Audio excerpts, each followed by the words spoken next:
जी तो नमस्कार, प्रणाम आप सभी को। मैं गोपाल जी उपाध्याय आप सभी को बिलियन चैप्टर के तीसरे वीडियो में स्वागत और अभिनंदन करना चाहूँगा और इसी स्वागत और अभिनंदन के साथ बिलियन चैप्टर को आगे बढ़ाना चाहूँगा।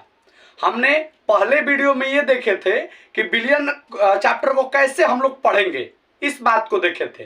दूसरे पार्ट में हम लोग ये देखे थे कि बिलियन किसे कहते हैं, बिलियन के बारे में दो चार सुंदर सुंदर वर्ड समझे थे। विलय किसे कहते हैं, विलायक किसे कहते हैं, इन सारी बातों को बढ़िया से हम लोग सीख चुके हैं।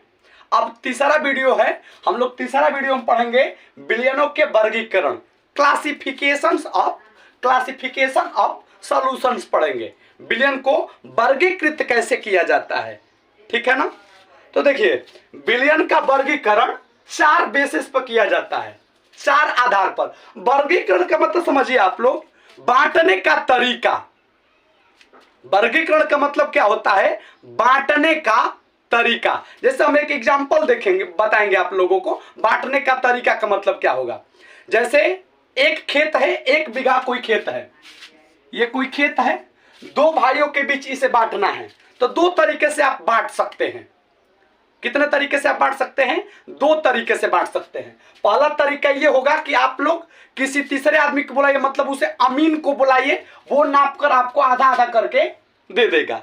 और जबकि पहले के लोग कैसे खेत को मापते थे, बीच में कोई मेन आदमी होता था, इन दोनों आदमी के बीच में कोई तीसरा आदमी होता था। मेन जो होता था वो एक बड़ा डंडा लेकर जाता था और खेत के बीचों बीच सेंटर पर खड़ा होकर डंडा को गिरा देता था, ठीक है ना।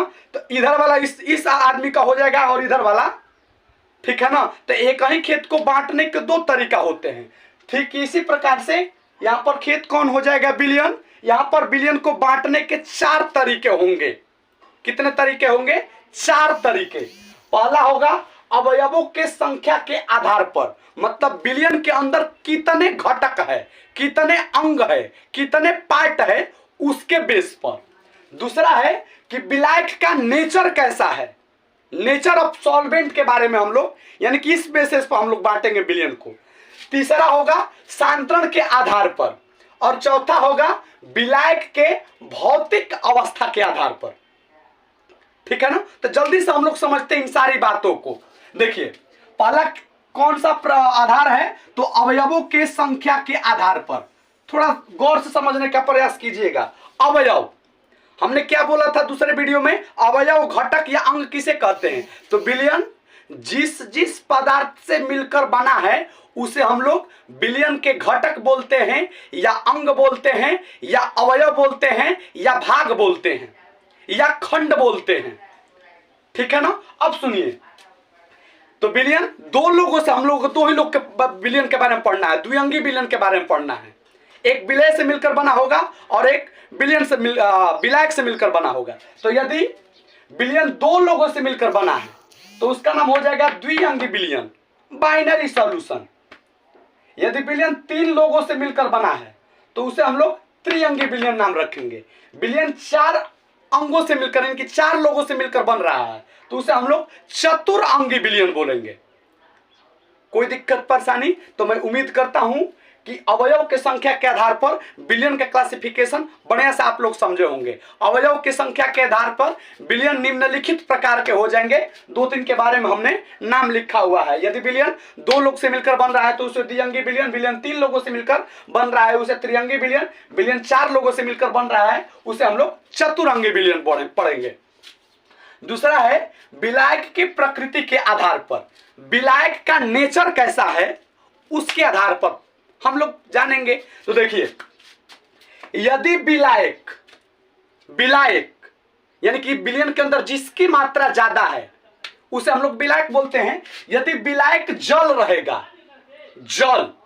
विलायक जल रहेगा तो उसे हम लोग जलीय बिलियन नाम रखेंगे। जैसे आपने वहां पर शरबत एग्जाम्पल के तौर पर देखा हुआ था, तो शरबत जो होगा एक प्रकार का जलीय बिलियन होगा। अब जलीय बिलियन इसलिए कि हमने अभी अभी कंडीशन बोला कि जिस बिलियन के अंदर विलायक यदि जल हो गया तो समझिएगा कि उस बिलियन का नाम होगा जलीय बिलियन। इंग्लिश में हम लोग एक्वस सॉल्यूशन बोलते हैं, ठीक है ना। शॉर्टकट में हम लोग इसे एक्वा सॉल्यूशन को AQ से सूचित करते हैं। आप लोग देखे होंगे कि जेडन प्लस H2SO4 एक्वस रूप में ZnSO4 प्लस H2। आप लोग अभिक्रिया देखे होंगे तो उसमें एक ही रूप देखे होंगे, ठीक है ना। तो ये क्यू कहां से होता है, जलीय विलयन का मतलब होता है, ठीक है ना। अब देखिए जैसे H2SO4 के तुरंत बाद AQ लग गया तो आपको क्या समझना है, विलयन बनकर तैयार है। इस विलयन के अंदर दो लोग हैं, एक तो जल है और दूसरा H2SO4 है। जल जो होगा वो विलायक का काम कर जाएगा, जबकि H2SO4 जो होगा वो विलय का काम करने लगेगा। तो मैं उम्मीद करता हूं कि आपने समझा होगा कि यदि विलायक जल होगा तो उस विलयन का नाम होगा जलीय विलयन। दूसरा होगा यदि विलायक जल नहीं होगा, दो ही कंडीशन है, यदि जल है तो जलीय विलयन, यदि जल नहीं है कोई दूसरा पदार्थ है तो उसे हम लोग अजलीय विलयन बोलेंगे, ठीक है ना। अब चलिए सांद्रण के आधार पर, अब ये सांद्रण क्या होता है थोड़ा समझिएगा। आप लोग जल्दी से इन दोनों को नोट कीजिए, हम इसको रफ करेंगे, ठीक है ना। तीसरा बात को समझाने में थोड़ा दिक्कत परेशानी होगी हमें, तो देखिएगा पहले हम इसको रफ कर रहे हैं। तीसरा क्या है, क्लासिफिकेशन सांद्रण के आधार पर। इस सांद्रण वर्ड समझना है आपको, सांद्रण वर्ड समझ जाएंगे तो आप बढ़िया से इस क्लासिफिकेशन को समझ पाएंगे, ठीक है ना। सांद्रण के मतलब बस इतना ही समझ लीजिए कि गाढ़ापन से तात्पर्य है। भोजपुरी में सांद्रण को गाढ़ापन बोल देते हैं, वही गाढ़ापन को केमिस्ट्री के भाषा में सांद्रण बोल देते हैं, ठीक है ना। तो आप समझे होंगे कि सांद्रण का मतलब क्या होगा। सांद्रण का मतलब गाढ़ापन। यदि विलयन में के अंदर गाढ़ापन रहेगा, यदि विलयन के अंदर गाढ़ापन रहेगा, गाढ़ापन पतलापन ना, यदि विलयन के अंदर गाढ़ापन रहेगा तो ऐसे विलयन को हम लोग सांद्र विलयन बोलेंगे। यदि विलयन गाढ़ा है तो उस विलयन को हम लोग सांद्र विलयन के नाम से जानेंगे, और यदि विलयन पतला है तो उसे हम लोग तनु विलयन के नाम से। अब प्रश्न चिन्ह बच्चे खड़ा करेंगे कि सर कितना गाढ़ा हो, गाढ़ा का कोई सीमा तो होना चाहिए। नहीं बालक, हम लोग सीमा नहीं दे सकते हैं यहां पर, ठीक है ना। कंपैरिजन कर सकते हैं, 2 बिलियन यदि दे दिया, 2 बिलियन दे दिया, एक जैसे मान लेते हैं एक यहां पर बिलियन हमने लिया, इसमें क्या किया हमने 200 ग्राम चीनी डाला और जल 1 लीटर, ठीक है ना। और दूसरा बिलियन है कि हमने 900 ग्राम चीनी डाला और जल 1 लीटर डाला। हमने पूछा कि कौन विलयन पतला होगा और कौन विलयन सांद्र होगा, मतलब कौन विलयन गाढ़ा होगा कौन विलयन पतला होगा। यदि केमिस्ट्री की भाषा में इस क्वेश्चन को पूछे तो हम पूछ रहे हैं कि विलयन कौन सांद्र विलयन होगा और कौन तनु विलयन होगा। तो आप जल्दी से बता देंगे कि जिसके अंदर विलय की मात्रा ज्यादा होगी, यानी कि ये 200 ग्राम है और यहाँ पर 900 ग्राम है, जल दोनों के अंदर 1-1 लीटर है, तो आप बोलेंगे कि सर ये वाला विलयन जो होगा गाढ़ा होगा, गाढ़ा ही नहीं होगा बहुत ज्यादा गाढ़ा होगा, और ये वाला विलयन इसके अपेक्षा पतलापन होगा। तो यहां पर इसको आप लोग तनु विलयन बोल देंगे और यहां पर इसको सांद्र विलयन बोल देंगे। तो आप कंपैरिजन करके बोल सकते हैं, एक्यूरेट कोई डाटा नहीं है, हालांकि 1-2 किताब में डाटा देने का प्रयास किया है, लेकिन उस डाटा पर आप लोग भरोसा मत कीजिए। लिख दें यहां पर हम, यदि सांद्रता 0.1 m से कम हो, अब देखिए यहां पर क्या वर्ड है 0.1 m, आपको समझ में नहीं आएगा अभी 0.1 m का मतलब क्या होगा।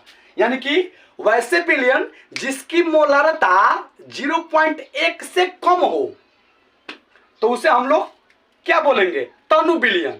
और जिस विलयन की मोलरता 0.1 से अधिक हो तो ऐसे विलयन को आप लोग सांद्र विलयन रखेंगे ना। लेकिन ये आधिकारिक डाटा नहीं है, एनसीईआरटी में नहीं दिया हुआ है, एक दूसरे किताब में हम पढ़े थे तो हमने लिख दिया। बस इतना आप लोग समझिएगा कि सांद्र विलयन का मतलब क्या, तनु विलयन का मतलब क्या। सांद्रण के आधार पर विलयन 2 प्रकार के हो जाते हैं, एक सांद्र विलयन और दूसरा तनु विलयन। सांद्र विलयन के मतलब ये कि सांद्र विलयन गाढ़ापन विलयन के बारे में बात कर रहे हैं, तनु विलयन के मतलब पतलापन विलयन के बारे में बात कर रहे हैं। अब कितना गाढ़ापन कितना पतलापन ये कोई बढ़िया से डाटा आज तक किताब में नहीं दिया हुआ है, ठीक है ना। तो गाढ़ापन पतलापन से आप समझिएगा कि सांद्र क्या होता है, तनु क्या होता है। तो मैं उम्मीद करता हूं कि तीसरा क्लासिफिकेशन भी आपने बढ़िया से समझा होगा।